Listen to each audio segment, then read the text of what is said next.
Cool. Today we're covering the principles of flight. Here's the battle plan. We'll start with an introduction. Just in case anybody who hasn't been here before kind of gets an idea what's going on. We'll cover the principles of flight in accordance with the ACS, or the Airman Certification Standard.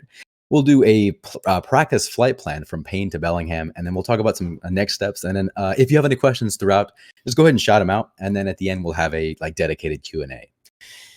All right, let's get started. So first of all, who am I? My name is Monty. I am a flight instructor, commercial pilot. I got my degree for mechanical engineering at UW-Bothell, and I'm a U.S. Army vet. Deployed with ACO 275 once to Afghanistan. I've been wanting to be a pilot since I was a kid, and I always thought it was like super difficult or super expensive to get into it. And so now that I'm a flight instructor, I want to make it as accessible and affordable to people as possible. So that's kind of what my mission is right now. I founded the Emerald Squad in Aviation, and I'm trying to build my business to teach the world how to fly. And my whole mission in life is to help you learn how to fly, help you earn your wings. So if there's anything that I can do to help you get up in the air, please don't hesitate to ask. Shoot me a DM, send me a message. If you're watching this on YouTube, just comment, DM, whatever, and I'll do everything in my power to help you earn your wings. Let's get into the principles of flight. Now, the objective of this is meant to cover everything in the Airman Certification Standard, right? The objective is for you to develop knowledge of the elements related to the principles of flight. The student should understand why airplanes are designed in certain ways, as well as the forces acting on airplanes and the use of those forces in flight. Now, the key elements that I want you to focus on, like if nothing else, take these away: stability versus maneuverability, the left turning tendencies of the aircraft, and load factor. And we're going to get into what all this means in a minute. Now, the main elements we're going to cover: airfoil design, stability and controllability, turning tendencies, load factor in airplane design, and wingtip vortices and precautions to be taken. Any questions so far? Awesome. Now let's start with some definitions. First of all, plan form. This is the outline of the wing as viewed from above, right? So this is an elliptical, rectangular, moderate taper, high taper, pointed wingtip, and sweepback wing. So when we talk about the plan form, we're talking about the general shape of the wing. Next, there's the aspect ratio, which is the ratio of the wingspan to the chord. Then there's the taper. That's like as the wing goes out, how much the chord decreases from the root to the tip. And the sweepback is the rearward slant of the wing. So like if you're looking at an F-14 Tomcat, it has variable geometry wing. It can change the sweepback of its wing, depending on the regime of flight that you're in. Now, why do we care, right? So a couple of things to keep in mind. The general shape of your airfoil is going to affect your stall characteristics, your drag, your efficiency of the aircraft. Now, your aspect ratio is the primary factor in determining lift and drag ratio. And as you increase your aspect ratio, you decrease the drag. So the greater your aspect ratio, the lower the drag that you'll have, of course, to a point.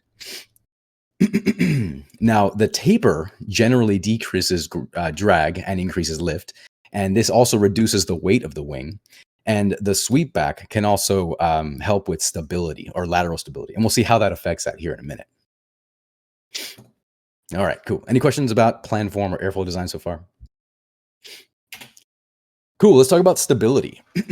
Now, what is stability? When we talk about stability in aviation, we're talking about the inherent quality to correct for disturbances and return to the original flight path. That means that if I'm flying my plane and I nudge it, I bump the controls or something, and it jostles around and it gets oscillated, does it go back to where I set it, where I originally had the aircraft trimmed? And if it does, that's good. That's a stable aircraft, right? So if you have the airplane trimmed off correctly in a stable aircraft, if you nudge the controls, it'll oscillate for a little bit and eventually settle back into its original position. That's positive static stability.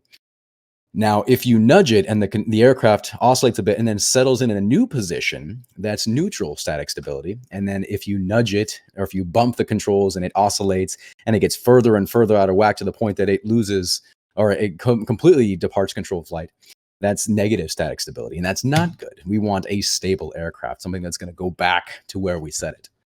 Now, dynamic stability is pretty much the same, except it's over a longer time horizon. So if the aircraft returns back to where you wanted it, good positive static stability, neutral static stability if it goes to a new position, and then negative stability if it is unstable, or if it departs, or if it becomes even more out of whack, right? Now, controllability is the quality of the aircraft's response to control inputs, and maneuverability is the quality allowing the airplane to be maneuvered easily and without stresses. So those are three separate things. Stability means, is the aircraft stable? Is it controllable? Like, how well does it respond to your controls? And maneuverability, like, is it easy to maneuver, right? And that makes sense, right? Now, the more stable an aircraft is, the easier it is to fly. But if it's too stable, it might reduce your ability to maneuver the aircraft. So you got to find that balance. Do you want a fighter where it's super maneuverable but not really stable, or do you want something like a bomber where you just set it and forget it almost? You know what I mean? So anyway, so that's stability, controllability, and maneuverability. Okay, let's talk about longitudinal stability. So there's three types of stabilities we're going to cover.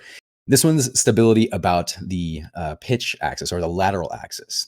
So if the aircraft is stable, again, you want it to go back to where it was set. Now, there are three factors that can affect your stability in pitch, or your longitudinal stability. And that's the location of the wing, the horizontal tail, and the size of your surfaces in relation to the CG. Now, can we really control where we put the wing, and where we put the horizontal stabilizer, and where we put, or how big our wing and stuff is? Not really. We have no control over that. Our aircraft manufacturer does. But we do have control over where we put the center of gravity. And that's why we care so much about the weight and balance of the aircraft.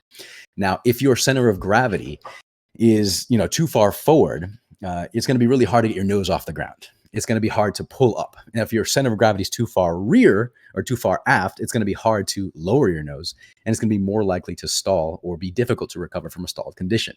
So it's really about finding that balance point when we do our weight and balance, and that's weight times arm equals moment. We're actually going to cover weight and balance, I think, in 2 or 3 sessions. So we do our weight times arm equals our moment. Make sure the sum of the moments divided by the sum of the weights comes out to something good, and we measure, or we check our pilot operating handbook to make sure the airplane is in a balanced state. All right, now let's talk about lateral stability. This is stability in the bank axis, or longitudinal axis. And there are 4 factors that affect our lateral stability. There's the dihedral, and the dihedral, well, we'll cover it in a minute. There's the dihedral, the sweepback, the keel effect, and weight distribution. Now, the dihedral is that angle of the wings going up like this, right? The greater, or the steeper the angle, the higher the dihedral. Now, so as you roll, if the aircraft rolls in one direction or the other, because of the dihedral, there's going to be a difference in angle of attack to the relative wind, and so there's going to be a restoring effect. The aircraft's going to want to go back to level flight because of that difference in angle of attack. And so an aircraft with a good dihedral angle is going to, like, if you accidentally roll it, it's going to stabilize. And there's actually a really cool video on YouTube, if you want to look it up, where an aircraft is just kind of doing this. It's like going back and forth and getting stabilized again because of its dihedral angle. Now, the sweepback kind of does the same thing. For every 10 degrees of sweepback is about 1 degree of dihedral. So it's kind of a balancing act between your dihedral and your sweepback angle to make the aircraft stable in roll. And then there's also the keel effect. And essentially, if you imagine it's a giant ship, right?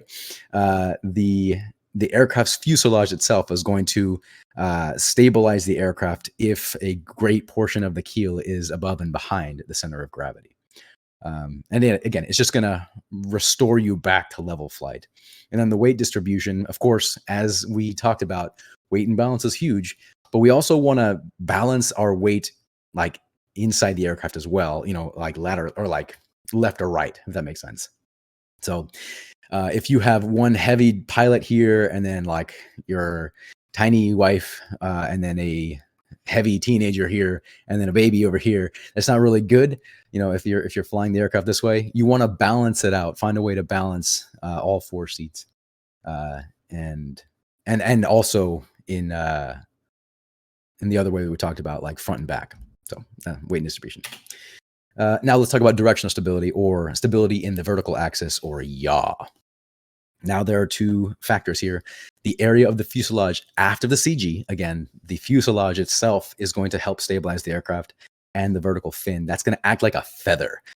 Like if you are firing an arrow, the feather is going to stabilize the aircraft, or the arrow in yaw, so that you can fire straight and true, right? Just like that, our vertical stabilizer is going to act like a feather, and basically the farther aft the large vertical fin, the more stable your aircraft's going to be, in relation to the center of gravity. So yeah, directional stability in this case, again, refers to your stability in yaw. Does the aircraft, wiggle a lot? Does it wag its tail, or is it stable, and does it return to stabilized flight in yaw? That's what it comes down to. So the three that we talked about are pitch, roll, and yaw, right? The three axes of flight. Is the aircraft stable in pitch? Well, that depends on your center of gravity mostly. Is the aircraft stable in yaw? That's the dihedral angle, or the sweep back. Does it want to go back? If you roll it, does it want to go back to level? And then if you yaw it, does the aircraft return to straight flight? And that's really what we mean by stability. Bam. Questions before we go on to the left turning tendencies of the aircraft. Who's texting me? It's the tiny wife. All right, let's move on. The 4 left turning tendencies of the aircraft are torque reaction, corkscrewing effect of the slipstream, P factor or asymmetric loading, and gyroscopic action. Now, when we talk about the 4 left turning tendencies of the aircraft, basically, as pilots, what we want to know is, why is my airplane doing weird things, right? And most of the time, the aircraft's going to want to turn to the left. Now, the first one, torque reaction. Newton's third law of motion says for every action, there's an equal and opposite reaction. And so if you have a propeller turning in one direction, the aircraft's going to want to roll in the opposite direction, just like a helicopter.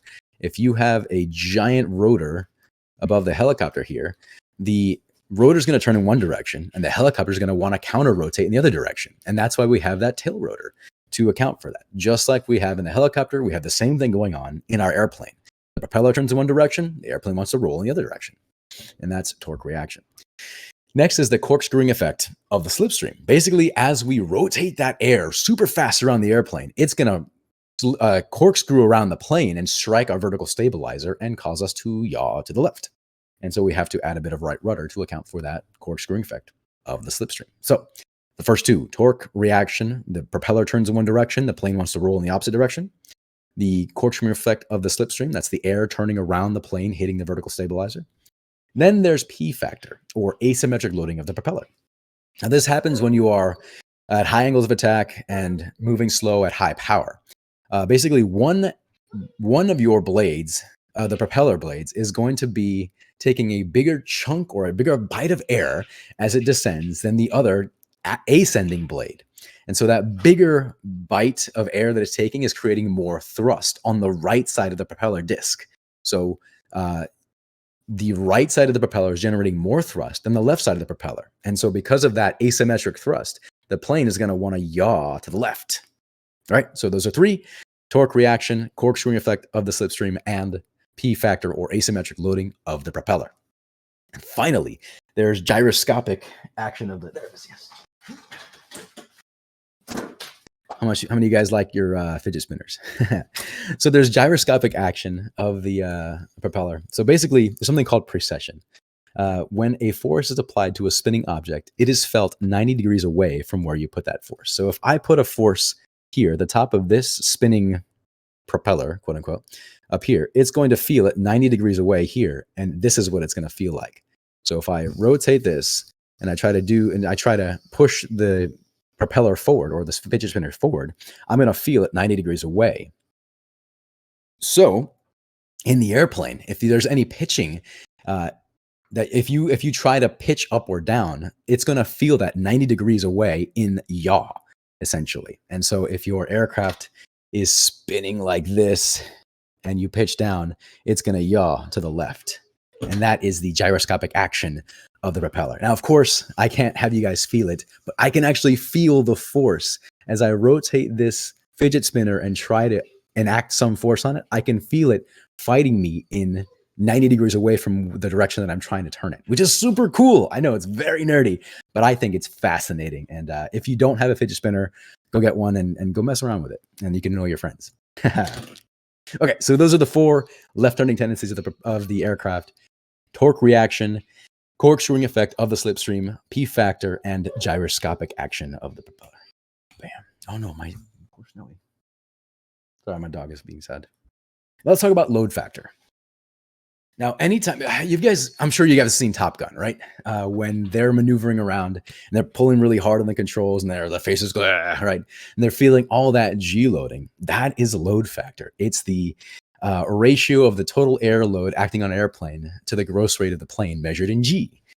So anytime you are going from straight and level and you're feeling 1G and you roll the wings to the left or to the right, and all things being equal, airspeed and straight and level, or you're trying to stay level, you're going to increase the G factor or the G load on the plane, and you're going to feel an additional load on your body. And it doesn't increase linearly, actually. It increases, I want to say exponentially, if that's the right term. But basically, the more you bank an aircraft, let's say if you're at straight and level flight, that's 1G. If you roll to the left and say 45 degrees, I want to say it's like 1.4 G. And then if you do a 60-degree bank turn, I think it's like 2 Gs. But anyways, there's a chart that tells you exactly how many Gs you're going to be pulling based on the angle of bank. And it's all predictable. It's kind of cool. Now, why do we care? Because we can damage the plane. If we pull too many Gs, or if we can also do an accelerated stall, essentially stall the aircraft when you're fast. So we want to be really careful about aggressive maneuvering. So this is a load factor versus airspeed chart here. So you see, if you're going fast, let's go like 80 knots. Our normal stall speed, if we pull a 2G turn going 80 knots, we're going to stall the aircraft. The aircraft is going to stall normally at 60 knots. So if we are, was that 62, 64? If we are just going straight and level and we just reduce our airspeed to like 64 knots or miles per hour, we're going to stall the plane. If we are at 100 knots, we're going to be fine. But if we do a 3G turn, we're going to stall the plane. Now your green, here's your normal operating range, your maneuver speeds here. Now the amount of load you can put on an aircraft is really dependent on your airspeed. But there is a point where if you're going too fast, you can damage the aircraft, just in straight and level flight. Structural failure happens, above 220 knots, your caution range here. Now, if you're going 180 knots and you pull a 6G turn, you're going to start bending the plane. If you do 200 knots and you are going at a 7G turn, you're going to break the aircraft, right? So it's a relationship between, your speed and your angle of bank. And you just want to really be careful about, how you maneuver. Be aware of your aircraft's limitations, essentially. Study your POH. Now, the normal category of aircraft, they're rated to go between negative 1.52 and 3.8 G. So if you are, in a normal airplane, like a Cessna 172, up to 3.8 G you should be fine. Utility category can go up between negative 1.76 to 4.4 Gs. And then your acrobatic are negative 3 to 6 Gs. Now, for you guys who haven't done much aggressive maneuvering, 2 Gs can be a bit much. You want to build up your tolerances to, pulling these Gs. You don't want to be like those guys that pass out after, 30 seconds or stop puking. You know what I mean? So anyways, any questions about this chart? Does this make sense? I feel like I kind of rambled there for a minute, got excited about stuff. And that's what happens when I talk about airplanes. I get excited. If you have questions, just send it. All right, let's talk about wingtip vortices. Now, these occur whenever the airfoil is producing lift, and it's because of the difference of pressure below and above the wing. Now, we all know, well, we should know at this point, that high pressure air wants to get to an area of lower pressure to balance out. And so if you have high pressure air below the wing and low pressure air above the wing, that air is going to want to rotate above, like go around the wingtip and then get to the area of lower pressure. And so we have that vortex that we're creating. Now, heavy aircraft like Boeing 747s, those can produce a lot, very, very hazardous wingtip vortices. And so if we in our little 150 tiny little baby airplane try to go, below and behind 747, there's a good chance we're going to get caught up in their wingtip vortices and get rolled or get flipped. So we want to be very careful. Anytime we're departing after a 747 or a heavy aircraft, we want to wait about 3 minutes. General rule of thumb. And then just be careful. Stay above their touchdown point. Basically above and ahead of them is best. And the most dangerous place to be is behind them, below them in a quartering tailwind, because that's just going to push the wingtip vortex back onto the runway and back into your flight path. So be careful. Also, keep in mind parallel runways. Sometimes you think you're good to go on your runway, but there's a giant aircraft taking off behind you on a separate runway, and their wingtip vortices may come onto your runway and flip you. Just be careful. Be mindful. Keep your situational awareness. Bam. Wingtip vortices. Questions? No? Oh, look. Questions. All right. Now's the time for questions before we move on to our practice flight planning stuff. How are we looking on time? Good. Nope. All right. We'll move on. So today we're going to cover, or I'm going to demonstrate in very broad terms, how I would make how I would do a flight plan from Payne to Bellingham. We're going to leave out a couple of things just for the sake of not driving you guys nuts with how much I do, but just in broad strokes, we're going to cover Payne to Bellingham. Now, the route we take, a lot of the time people will just say, "All right, I'm going to go from Payne to Bellingham, straight line distance, bam, done, good to go." It's not the best way to go. I like to include my alternates in my route. So from Payne to Arlington, from Arlington to Skagit, from Skagit to Bellingham. I like to have my nose pointed at my next runway if I need to divert. Also, if you're going from like Bellingham to Diamond Port, do you really want to spend all this time over water? Maybe not. You might be comfortable flying over water for long periods of time, but other people might not. So take a minute and look at your route and make sure you're comfortable with it. Be mindful of mountains. Don't fly yourself into Mount Baker. Be careful of airspace. Do you really want to be talking to would-be approach? I mean, they're cool, actually. You should. But just be mindful. Don't just do a straight line because it's not always the best way to go. So the point is, check your route. So this route, I've taken Payne, Arlington, Skagit, Bellingham. Again, I like to have my nose pointed at my next intended landing area.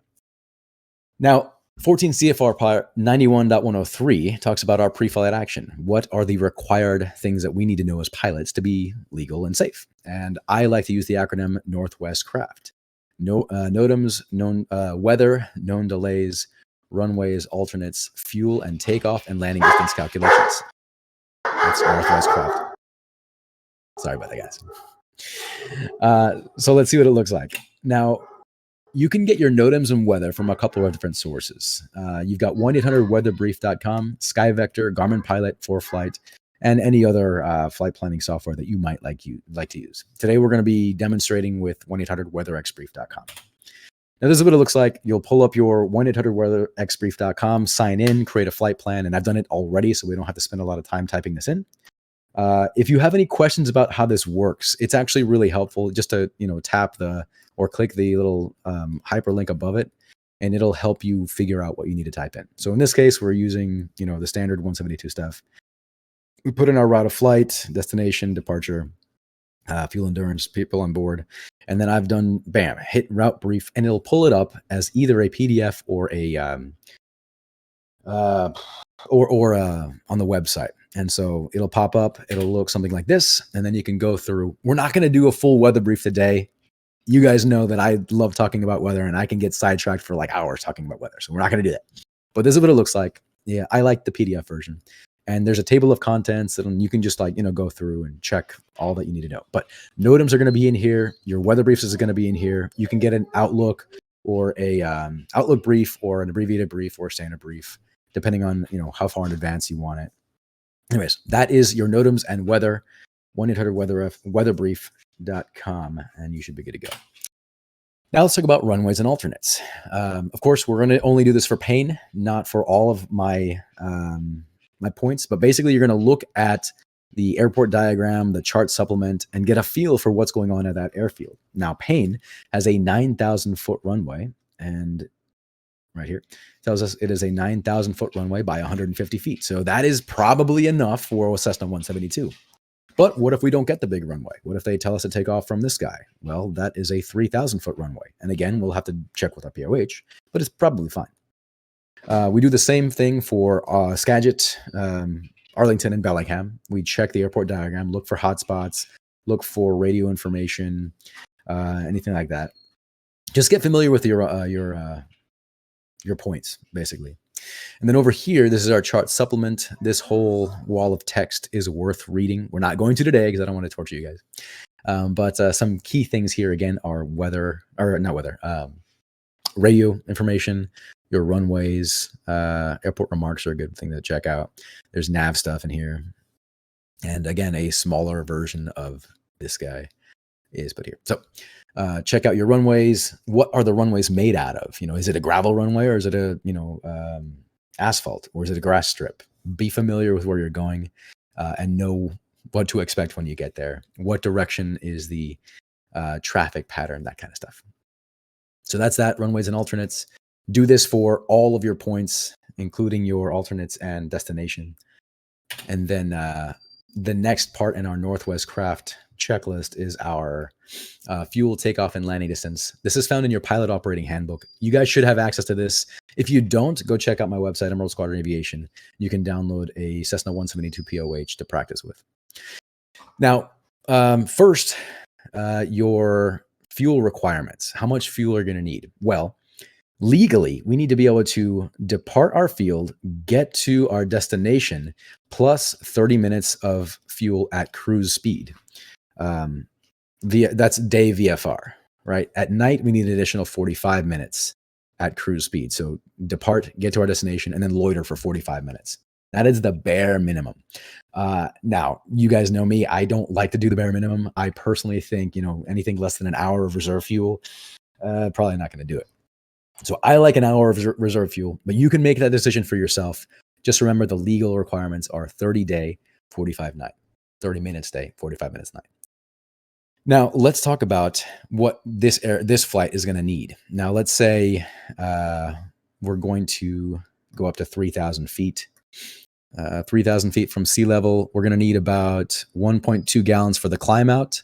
And then let's say we're going to need to fly for 30 minutes. We'll say at 4,000 feet here, 10.4 gallons per hour. All right, let me talk about this. This is your cruise performance chart. This tells you in different pressure altitudes and different temperatures what your airspeed and fuel burn is going to be for given RPM settings. Now here, let's say we're at 4,000 feet and we're in full afterburner for the Cessna 172, 2,600 RPM. We're going to be guzzling fuel at 10.4 gallons per hour. But if we're at the same altitude, and we're going 120 knots, but if we're at the same altitude and we pull it back to 2,300 RPM, we're going to lose about 18 knots, but we're also going to conserve some fuel. We're going to burn 7.7 gallons per hour. And you can see, using this chart, we can really optimize our flight. Do we want to, worry about getting there super fast? 18 knots, is that worth it? Burning that additional fuel? I don't know. It really comes down to you, the pilot in command. And so let's say we need to fly for 45 minutes. I'm just pulling these numbers out of thin air. 45 minutes, and we burn, let's say, 10.4 gallons per hour. Let's turn this into hours. So 1 hour is every 60 minutes. So we'll divide that. Minutes will go away.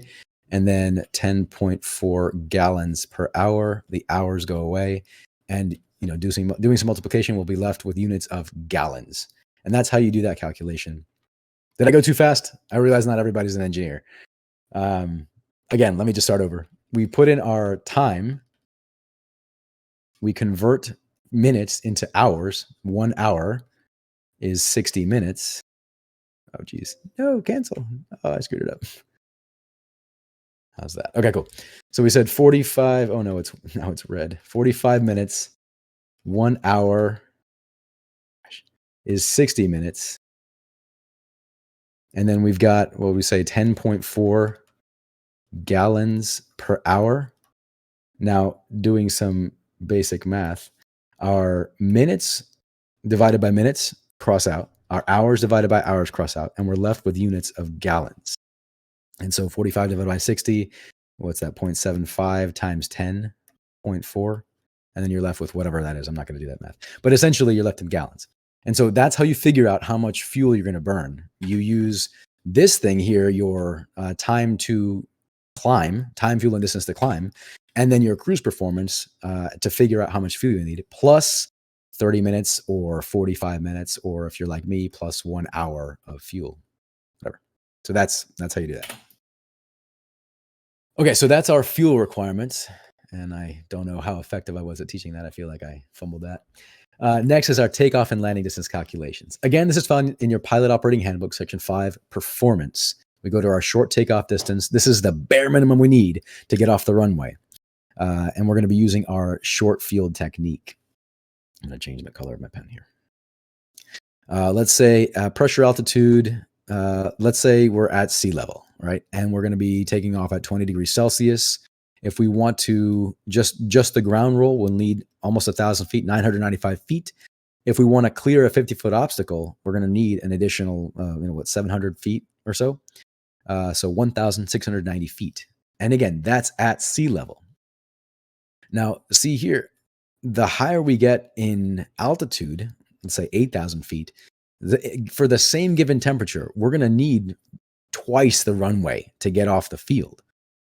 2,120 feet just to get off the ground. And if we have an obstacle at the end of the runway, we're going to need 3,880 feet.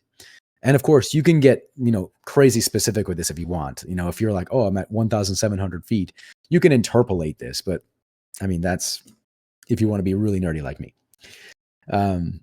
Anyways, this is where you find your short field takeoff distance, section 5 performance in your pilot operating handbook. You should do this every time you depart, just to be safe and make sure that you are going to be having enough runway to get off the ground and not bend any metal, trade any paint. The same thing for your landing distance. If you want to land at a field at sea level, again, at 20 degrees Celsius, we're going to need 585 feet to land. And if we want to clear that 50-foot obstacle, that mythical 50-foot obstacle the FAA likes to put at the end of the runway, we're going to need, 1,350 feet. So that's that 50-foot obstacle. We come in, slip it in, right? So that's how you do that. I think I went pretty fast, but anybody have any issues keeping up? Or dealing with my mumbling craziness? No? Sweet. All right, we're going to do something a little different now. We're going to do, this is not all that we do when we do our flight planning by hand. We're going to basically figure out how we adjust for wind at the same altitude, changing our heading 3 times. Now we would do this, for our departure, our cruise, and then our descent as well. But we're just going to do the cruise part today. Basically, we're going to put in what our true course is, what direction we want to fly, like on the map, figure out what our wind direction is based on our weather reports, like what is the wind going to do, and how it's going to blow us off course. Now, imagine you're flying along here, and you've got your nose pointed at north, right? And you've got a wind coming from the west at 10 knots. Now you have your nose pointed at north, and that's where you want to go. But because that wind is blowing you off course, you're going to get blown off course, and you're going to be flying something like northwest. Obviously, this isn't exactly right, but essentially that wind's going to blow you off course because there is, it's like you're going down a river, right? If there's water flowing and you try to go straight across, you're going to get pushed down the river. The same thing happens in the air. And now we are going to talk about how we account for that using our E6B.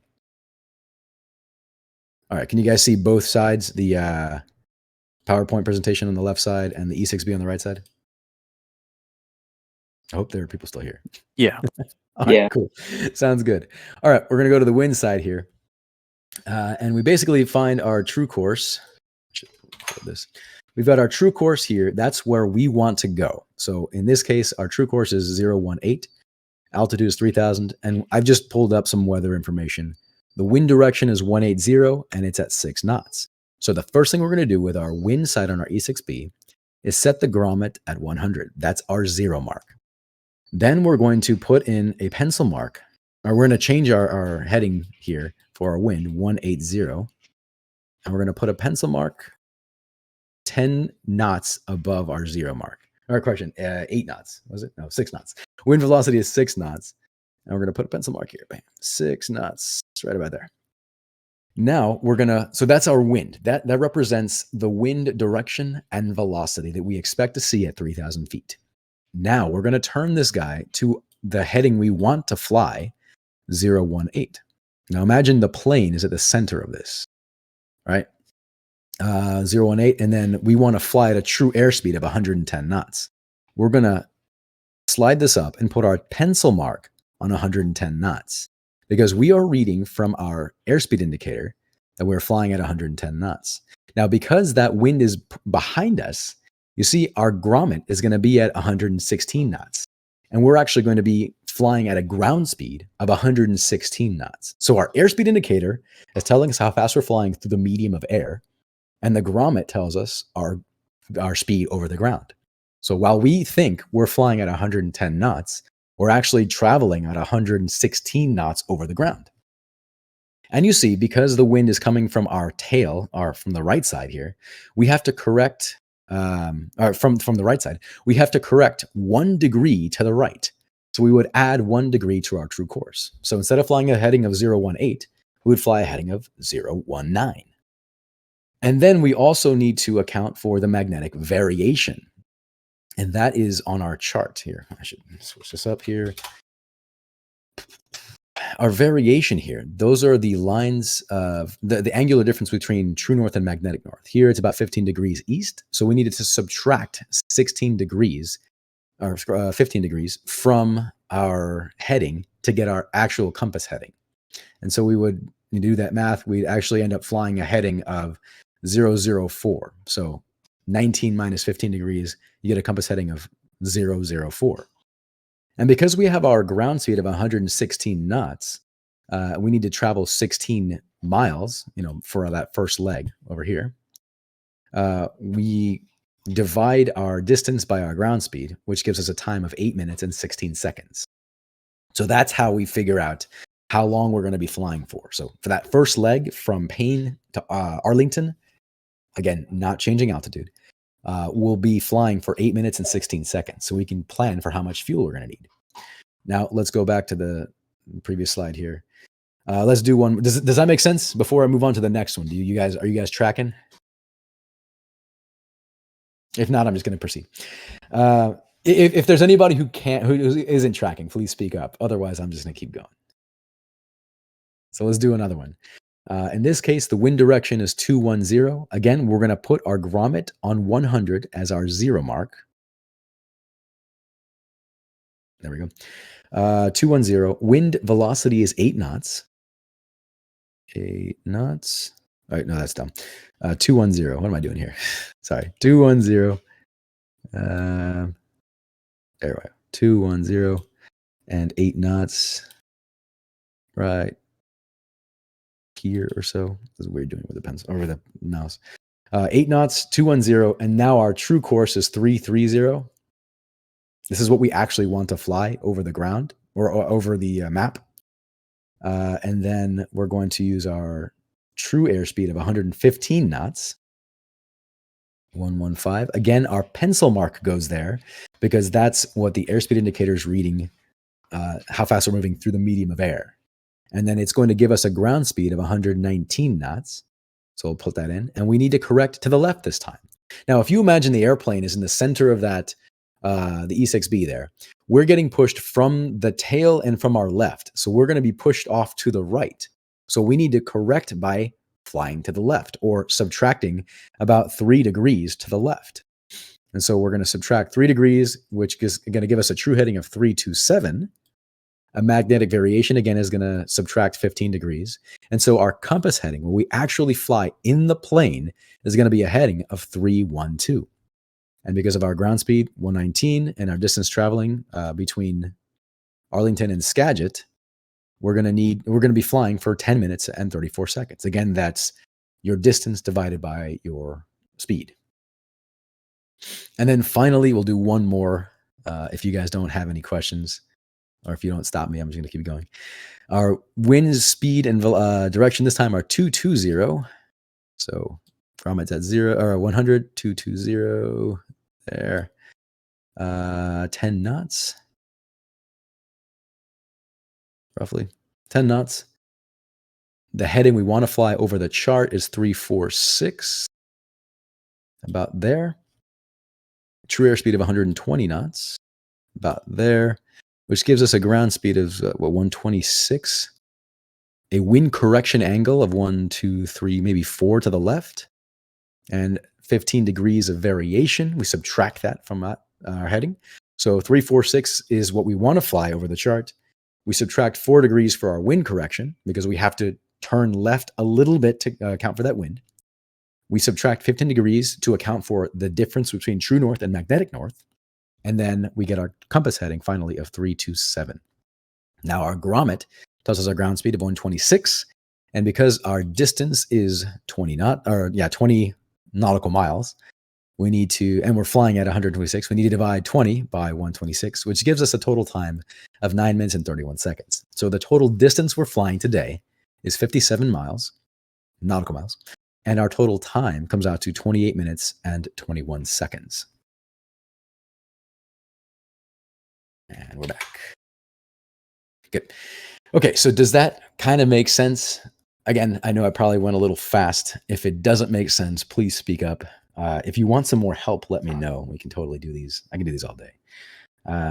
So that's kind of how you do your wind correction problems and why they matter. Again, because wind is going to push us off our course. And of course, small trips like these, they're not a huge deal. I mean, you're within visual range of both your departure and your destination points pretty much the entire time you're flying. It's a very short flight, 57 miles. But if you're flying across country like 800 miles, that's that's a little different. You really need to pay attention to what the wind is going to do to you. So there's that. And here's that website, by the way, if you want it. I'll post this in the chat, and I'll post it on the YouTube description or something. So if you want to practice, you can do that there. Cool. Questions? I draw an airplane while you guys. Nothing? Okay, cool. All right, so now what? If you are serious about becoming a pilot, these are my recommendations. Go quiz yourself every day. Immerse yourself in this community, and test your skills constantly. Because if you get complacent, that's a recipe for disaster. So quiz yourself every day. Go learn something new every day.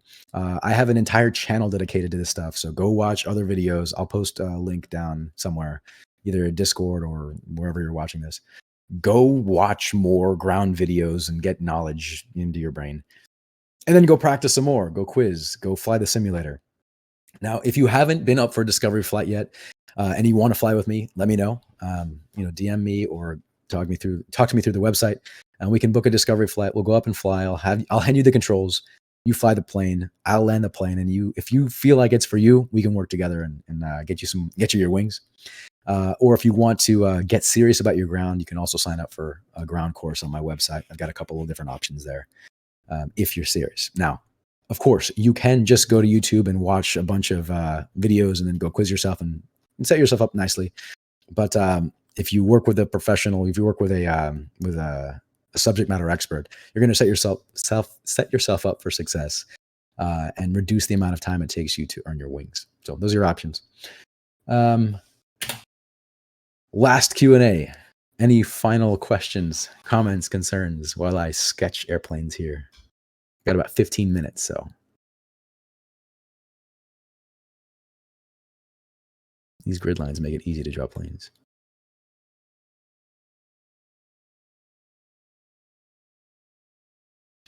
How about a question for you guys? What do you guys want to see? So I've planned out the next 9 weeks of ground, but of course I'm very flexible. So if you're like, hey, this is really boring, I'd rather you just, watch you play War Thunder or something.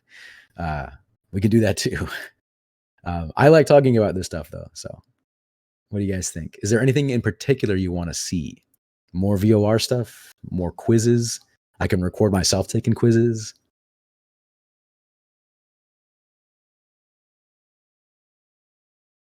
I guess for me, it's a little hard to say. This is honestly the first live session I've been to. Nice. Well, thanks for And coming. yeah, absolutely. Thanks for doing this. I'm excited to learn. I guess the first question I had for you is how these sessions align with the flying club private pilot course. Yeah. So The these, order and such. Sorry, yeah. Sorry, I didn't mean to cut you off. it's all good. Yeah. Basically, these are designed to cover pretty much everything you're going to see on a knowledge exam. Mm. Um, Now, because they are live and because they are kind of me just talking for an hour, uh, there are going to be things that I might gloss over that you don't catch or whatever. So I try to make it as comprehensive as possible, so you don't necessarily have to pay for a ground school course. But I mean, there's always stuff to learn. Now, if you want to get serious about it, and here's my recommendation: go to the FAA website and pick up your free ebooks. Actually, have you been to the Emerald Squadron Aviation website, my website that I've created?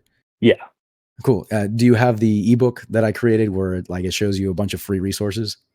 I do. Yes, the Awesome.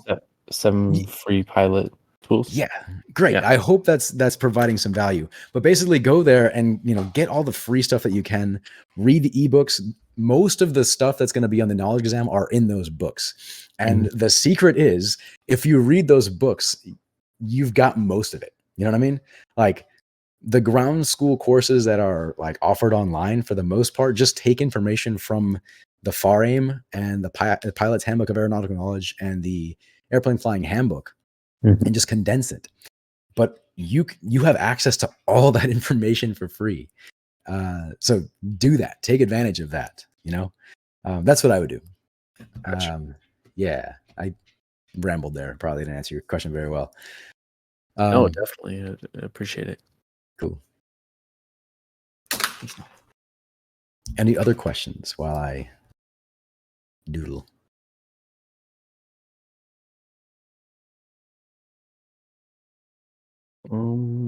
Yeah, I had a question. What got you started as a pilot?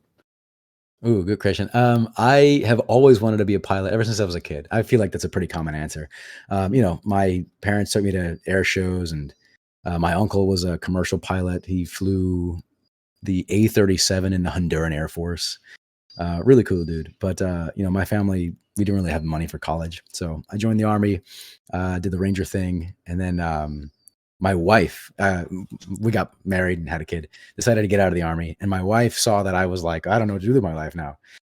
She got me a flying lesson, a discovery flight, and I fell in love with it again. And then my flight instructor was like, "Oh yeah, you don't have to pay, $10,000, $12,000 all at once. You can pay as you go, or you can work a deal with the owner of the flying school to, just pay a little bit every month, and basically just, uh, you know, get started." Mhm. So that's how I did it, and it took me. I've been flying for 8 years now. It's funny. I've been a pilot longer than I was in the army, which is mind blowing to me. But yeah, my flight instructor had a huge hand in making sure that I actually, got my wings. It took me a while to get my medical done, just because of my injuries in the army, and that is what it is. The FAA just wants to make sure you're safe. So that sucked. It took me 3 years to get my medical, but then once I had it, basically powered through. Got my instrument, commercial, and CFI, and now I'm working on my CFII, and I am so passionate about this, and I just want to make it as easy and available to other people as possible because it was really hard for me to get it, and I don't want it to be like that for you guys. So That's awesome. yeah, Um, Leaving some space in case anyone else has questions. I don't want to take up all the question time.